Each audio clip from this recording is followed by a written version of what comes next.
Introducing to you, this is like satellite jam, don't stand around. Introducing to you, Ocean Bandit with the double round to the 251 champion sound, big time sound, we get someone one with the more champion sound. Boom shot. Get ready! Get ready! Get ready! Get ready, cause here we go!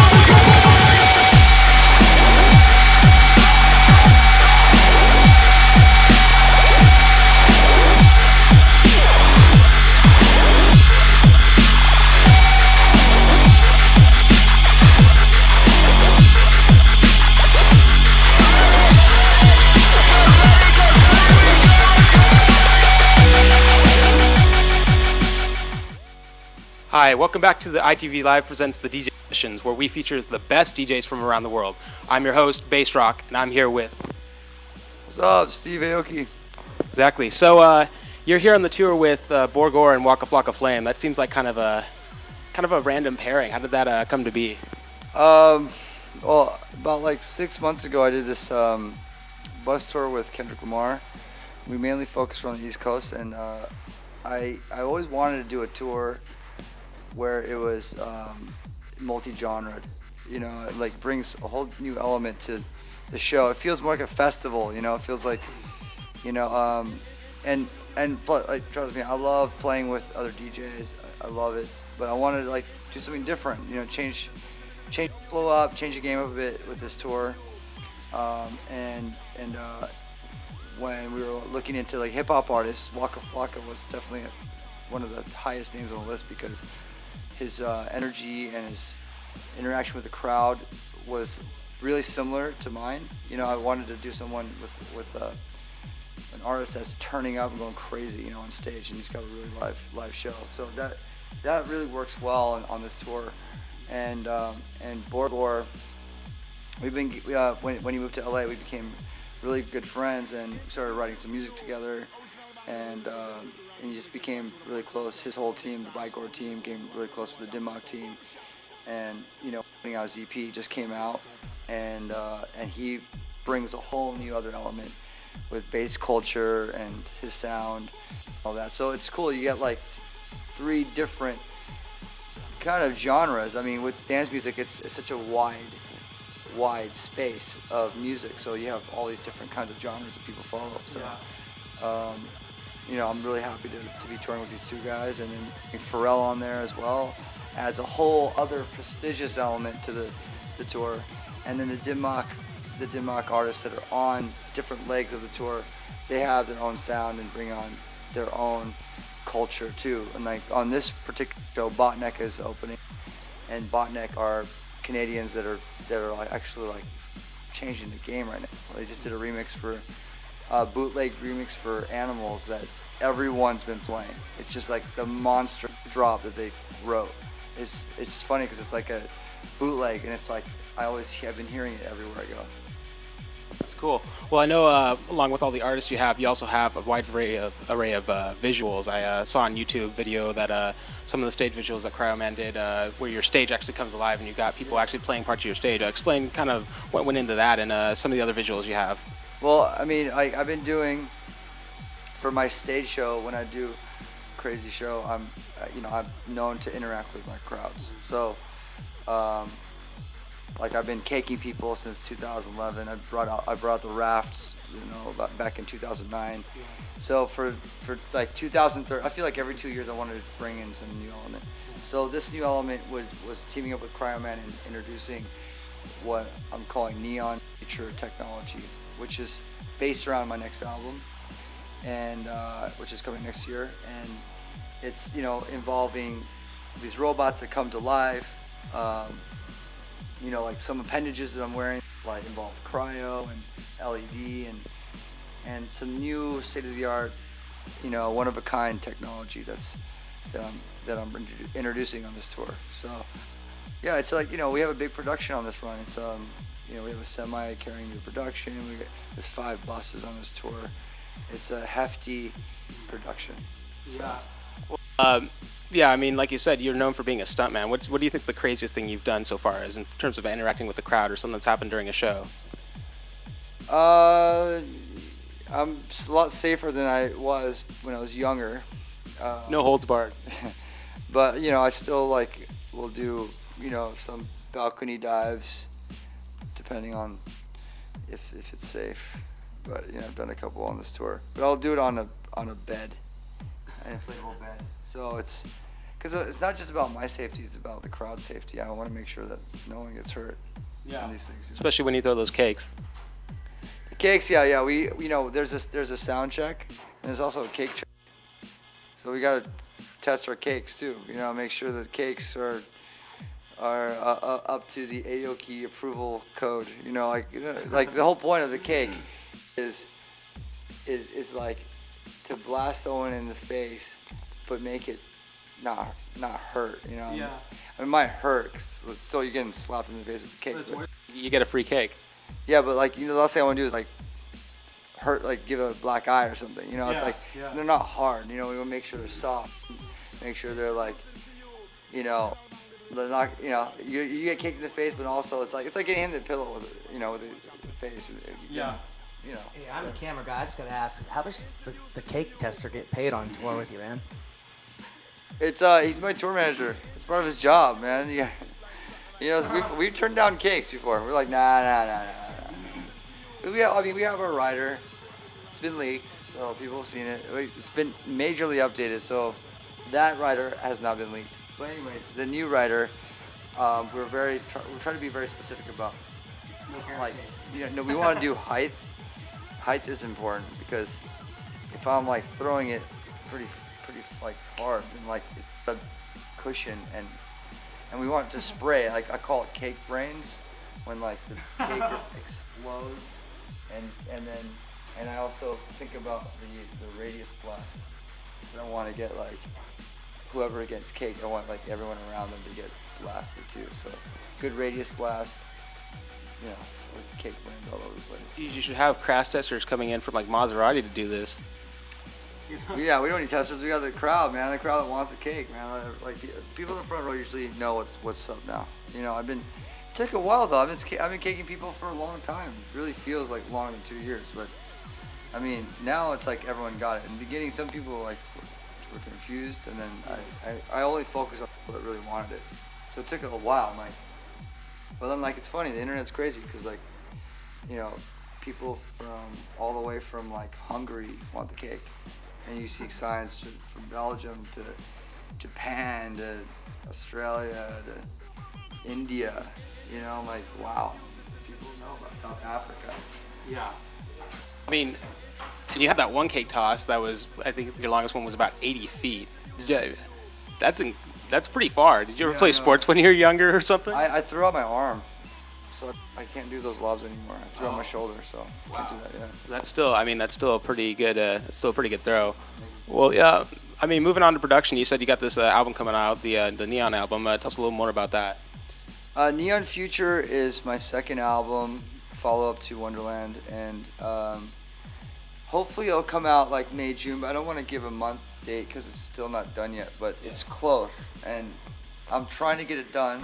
It's such a long process because, I'll to take you kind of through of how I work. It's 2012 I released, in January I released Wonderland, and then the rest of the year I didn't really work too much in the studio.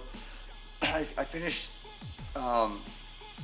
3 songs, and that was Singularity, Transcend, and Omega, and those were all collaborations. So I was able to work with other producers, and it makes it faster and easier to finish the songs.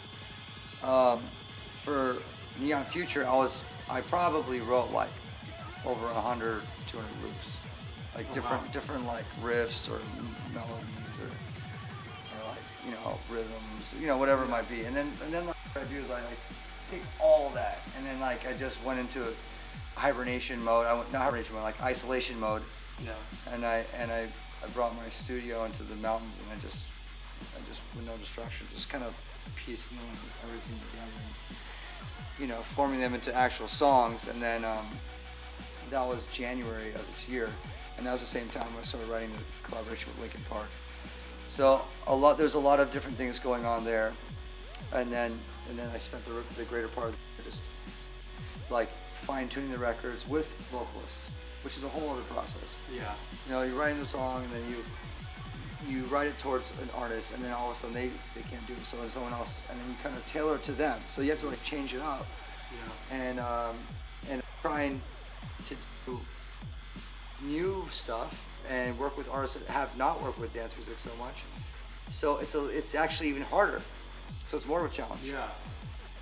Instead of working with like I do work with top liners that write to the songwrite to dance music as well. So it's not like I'm only writing to like you know, like my collab with Rivers Cuomo, Earthquake. Well, that was an artist that like did not work with dance music, but we nailed it together with that one, so it was cool. So I imagine it's more fun to go outside the box and work with people who don't normally do this.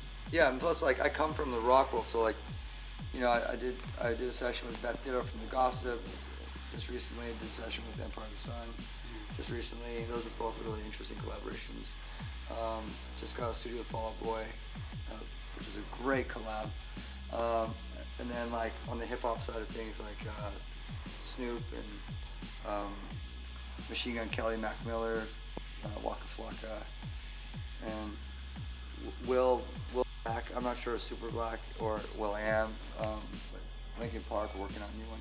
So yeah. Do you have any one artist, like in any genre, and let's even take it further and say past or present, someone in your head or something, you know, is there anyone that you wish you could work with or could have worked with? Kurt Cobain and Jim Morrison, but maybe Jim Morrison. Freddie Mercury. Freddie Mercury is my favorite singer of all time. Oh yeah. John Lennon. I would like to also do stuff with like Bruce Lee or something, you know. Have him do his, you know, that, or like just have him talk on a track. Yeah. Malcolm X is like, Just do some spoken word. yeah, fuck yeah, dude. Like, that's the great thing about dance music is there's no like limitations. You record a car going over a bump, and then you do like a DV bass bash and like, do everything. Yeah. So getting a little more personal. So how did you started DJing? You know, what inspired you? You know, and even after you got started, what inspired you to, you know, did you DJ first? Did you produce first? And you know, how did you make that transition? It all really started from hardcore, punk and hardcore, which is my roots. Like I took a lot from that community. It's like the whole idea of self-discovery and determination to just learn and figure things out on your own. I learned everything unconventionally. Never trained on any like creative trait of mine. It's always just you pick it up and you just figure it out. With absolutely everything I've done, like, you know, picking up a guitar and playing it, bass, drums, singing, to starting my label, to, you know, that was like the first kind of elementary steps, like me, you know, fucking around and figuring things out when I was a teenager to college, and then DJing, you know, I didn't get lessons or anything. I had vinyl. This is before Serato or digital stuff, so I was like DJing with vinyl, and then playing parties and train wrecking all over the place in the beginning, and learning the hard way, and then eventually producing. I learned from a friend. I first started out 2005, but I did my first remix, and I did it as a duo. We called ourselves Weird Science, and my friend was he was in a band called Moving Units, so we were tied in with indie, because I was like an indie kid. I was like, putting up block party and things like that on the label. So yeah, so he knew how to use Pro Tools, and we used Pro Tools, and then I was, you know, yeah, I was on the keyboard like ding ding ding ding ding ding ding ding ding ding, you know, like learning how to do all this shit, and you know, no, Ableton. Yeah, but like I spent 2 years doing that, doing remixes, and then he taught me how to be a producer pretty much. And I learned from him, and then 2007 I wrote my first remix, which is Duran Duran, their comeback, and then You did band remix. yeah, just off of Weird Science. They're like, oh yeah, I'm like, I can do a remix. They asked me to do a remix, and I was like, well, I'm not really doing Weird Science anymore. I'm like, okay, you can do it on your own. And then from '07. Started remixing that. Started working on original music, and then that laid the foundation for Wonderland. It took me like 4 years or 3 years to finish. So I got Wonderland done. It took me a long time because I was producing only in the studio, and touring a fuckload. So I've just changed. Like I brought my speakers on the bus, and I just ride on the bus, and 2 days off, I fly back home. Got two studio sessions, and I treat the studio session just as much as I treat an interview like this. Like I have to be here to do an interview. Yeah. I can't be distracted and do something else while I'm doing an interview. Yeah. So it's the same step I have to go. Okay, this is studio time. So no distractions. It's easy to be like, when you're working on your own stuff, to be like, oh yeah, come on, hang out. Well, it's like, no. Lock everything up, focus, and do it. And it's like time management. Yeah. It's a big part of it. And that's good, because I don't see, especially in this industry, I don't always see a lot of, time management. It's always, people have hectic schedules, so. You have to do that in order to get anything done. It's easy to just, fuck around on tour and not do that. It's fucking easy, really easy. Yeah. But I mean, if I do that, then I'll never get my album out. So I just need to get this. Once I get my album done musically, I'll do a few collabs because I still have more collabs coming out that I promise I do with other people. Yeah. And I have tons of like weird melodic loops and shit like that. I have like ideas and that. So I have like ideas. I just send them off. But either way, yeah. Perfect. Well, is there anything more you want to talk about? No. Okay, perfect. Where can people go to find out more about you? I'm this thing called internet, and this thing called Facebook and Twitter. It's all easy. Just see Aoki. Yeah. Okay. Yeah, and then on the website, but who goes to websites anymore? Okay, well, so perfect. Facebook, Instagram, Twitter, stuff like that. Yeah. All right, perfect. Well, thank you for being on the show. Yeah. You're watching the ITV Live presents the DJ Sessions. You can go find out more about us online at thedjsessions.com and watch more episodes there. I'm your host, Bass Rock, and thanks for watching.